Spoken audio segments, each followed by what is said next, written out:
বাংলাদেশের রাষ্ট্র ইতিহাসে আজ আরেকটি গুরুত্বপূর্ণ দিন। দীর্ঘ ৩৫ বছর পর আবারও প্রতিদ্বন্দ্বিতাপূর্ণ রাষ্ট্রপতি নির্বাচন। জাতীয় সংসদে আজ ভোট দেবেন ৩৪৯ জন সংসদ সদস্য।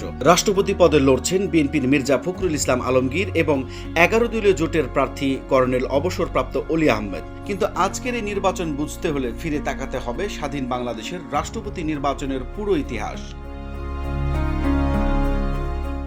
১৯৭১ সালে স্বাধীনতার জন্মলগ্নে রাষ্ট্রপতির পদ বাংলাদেশের রাষ্ট্র কাঠামোর অংশ হয়ে ওঠে।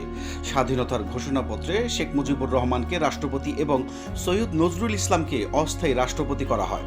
স্বাধীনতার পর ১৯৭২ সালে শেখ মুজিবুর রহমান প্রধানমন্ত্রী হলে রাষ্ট্রপতির দায়িত্ব নেন বিচারপতি আবু সাইদ চৌধুরী। ১৯৭৫ সালে বড় পরিবর্তন আসে।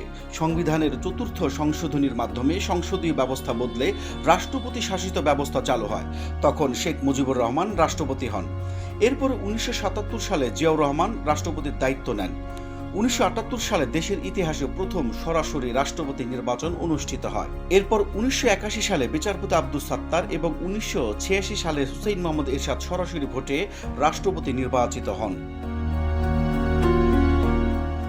১৯৯০-এর গণ আন্দোলনের পর আবারও বদলে যায় রাষ্ট্র কাঠামো। ১৯৯১ সালে সংসদীয় ব্যবস্থা ফিরে আসে। এরপর রাষ্ট্রপতি নির্বাচনের পদ্ধতিও বদলে যায়। জনগণের সরাসরি ভোট নয়, জনগণের সংসদ সদস্যদের ভোটে রাষ্ট্রপতি নির্বাচিত হতে থাকে। ১৯৯১ সালে আব্দুর রহমান বিশ্বাস রাষ্ট্রপতি নির্বাচিত হন।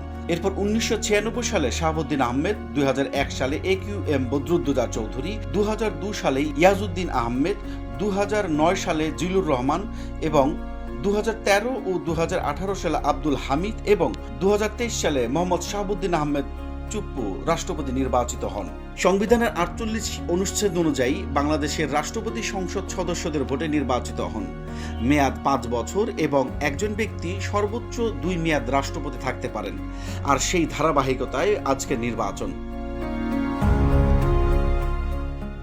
১৯৯১ সালের পর এবারই প্রথম একাধিক প্রার্থীর মধ্যে প্রতিদ্বন্দ্বিতাপূর্ণ রাষ্ট্রপতি নির্বাচন।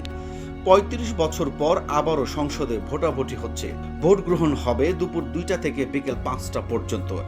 এরপর সংসদে ভোট গণনা করে ফল ঘোষণা করবে নির্বাচন কমিশন।